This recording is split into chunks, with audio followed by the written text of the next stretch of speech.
বন্ধুরা, তোমরা সবাই কেমন আছো? এমএসডি ফ্যামিলিতে তোমাদের সকলকে স্বাগত। আজকে চলো দেখো আমরা রান্না করব চিংড়ি মাছের মালাইকারি।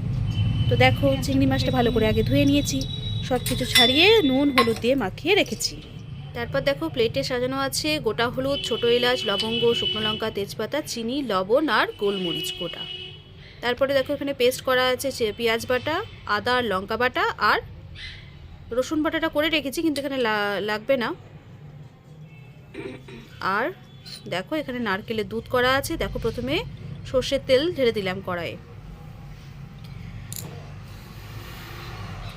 তারপরে কড়াইয়ে তেলটা ঢেলে একটু গরম করতে দিলাম, নেড়ে নিচ্ছি। এবার দেখো কড়াইটা চারিদিকে তেলটা ছড়িয়ে দিচ্ছি।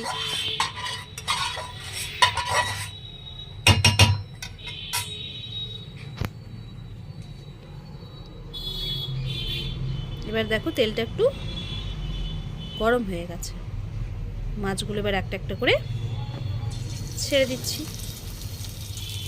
মাছটা কিন্তু বড়ই ছিল, আমি সমস্ত খোলসগুলোকে ছাড়িয়ে ছোট হয়ে গেছে। তো যাই হোক, পরিষ্কার করে ছাড়ারও কোনো ছোটো হলেও অসুবিধা নেই, কিন্তু পরিষ্কার খাওয়াটাই ভালো। দেখো সবগুলো একে একে আমরা ভেজে নিচ্ছি।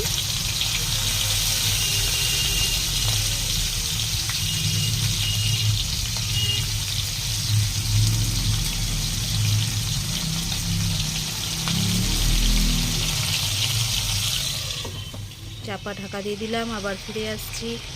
এবার একটা একটু করে উল্টে দিচ্ছি। এক পিঠ হয়ে গেছে, আর এক পিঠ।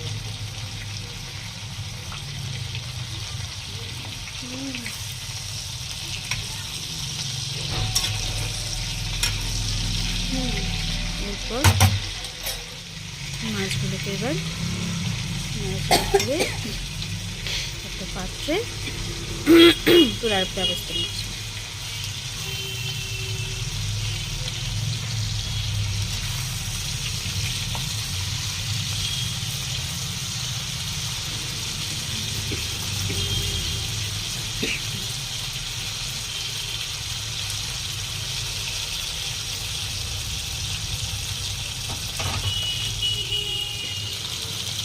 মাছগুলো এবার তুলছি।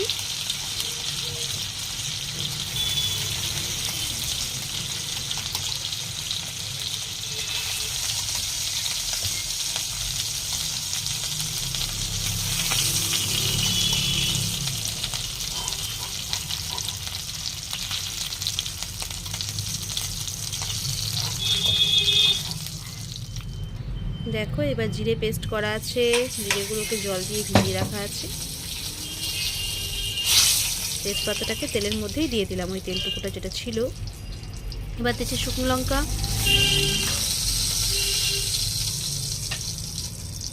তারপরে দিচ্ছি ফাটানো ছোট এলাচ, গোলমরিচ গোটা, লবঙ্গ দুটো, একটু হলুদ, একটু পরিমাণ মতো লবণ। দেখো এবার নাড়াচাড়া করে নিচ্ছি আর একবার, যাতে ফ্লেভারটা বেরোয় ফোড়নগুলো। এবার দিচ্ছি একটু চিনি, যাতে একটু কালারটা একটু লালচে লালচে হয় তেলের উপর চিনি দিলে। আবার একটু নাড়াচাড়া করে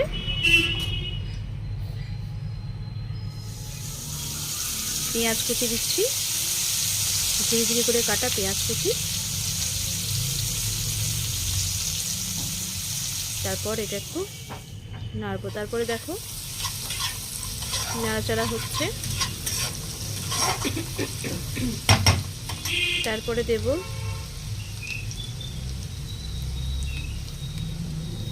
পেঁয়াজ বাটা,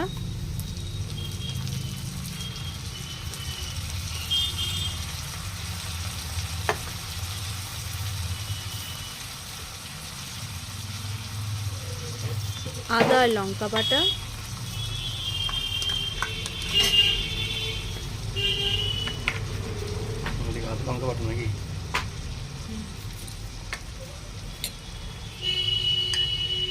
আর একটু হলুদটা পুরোটা এবার দিয়ে দিলাম, লবণ, চিনি সবটাই যেটুকুটা ছিল সবটাই দিয়ে দিলাম।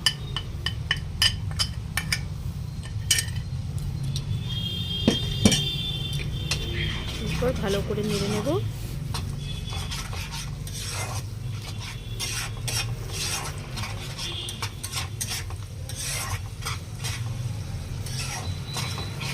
ভালো করে কষতে হবে একটু, যাতে মশলার গন্ধ না থাকে।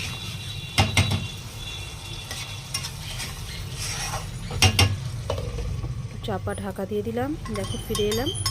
5 মিনিট রাখার পর জিরে গুঁড়ো দিয়ে দিলাম, জলে ভেজানো জিরে গুঁড়ো দিয়ে দিলাম। আঁচটা বাড়িয়ে আবার একটু নেড়ে নিচ্ছি।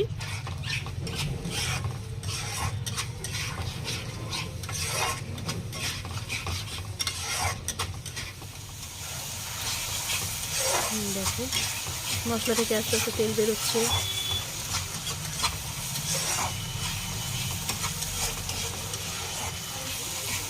ভালো করে কষে নিচ্ছি। এরপর একটু টক দই ফেটিয়ে দিয়ে দিচ্ছি।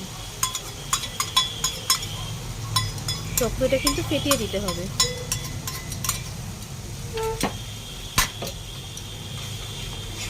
দেওয়া হয়ে গেল। আবার ভালো করে নেড়ে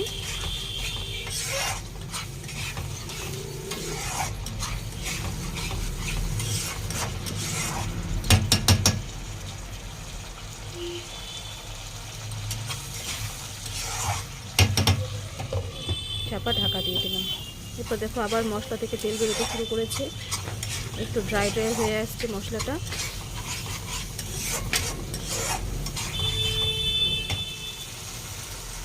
এরপর নারকেলের দুধটা অল্প অল্প করে ঢালতে থাকবো।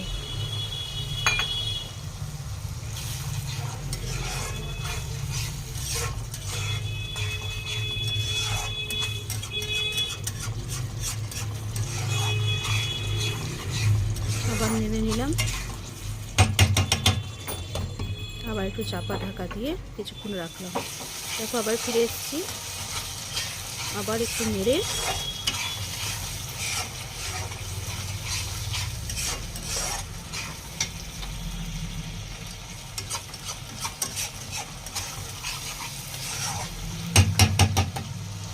বাকি নারকেলের দুধটাও ঢেলে দিলাম।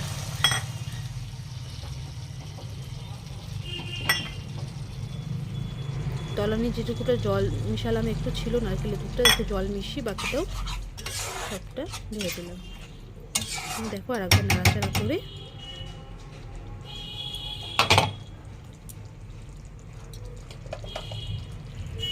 এবার চিংড়ি মাছগুলো একে একে ঝোলের মধ্যে সাজিয়ে নিলাম।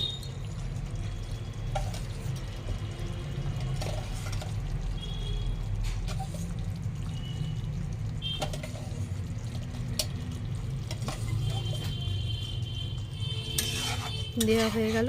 এবার একটু নাড়াচাড়া করে, বেশ একটু গ্রেভি গ্রেভি হয়েছে।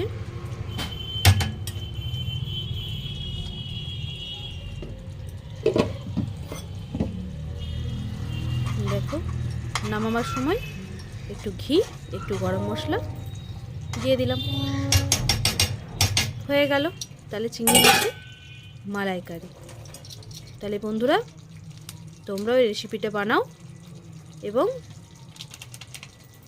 সুন্দর করে বানিয়ে খাও এবং দেখো, খুব ভালো লাগবে। আর আমাকে তোমাদের কেমন লেগেছে সেটা কমেন্ট করে জানাবে।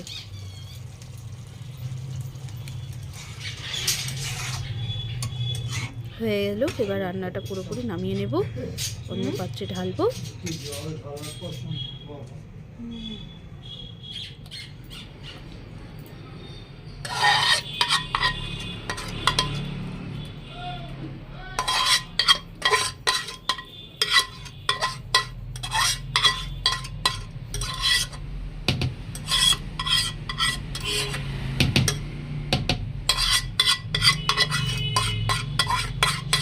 খুব অল্প সময়ের মধ্যে খুব টেস্টি খাবার, তেমন কিছু সময় লাগেনি করতে।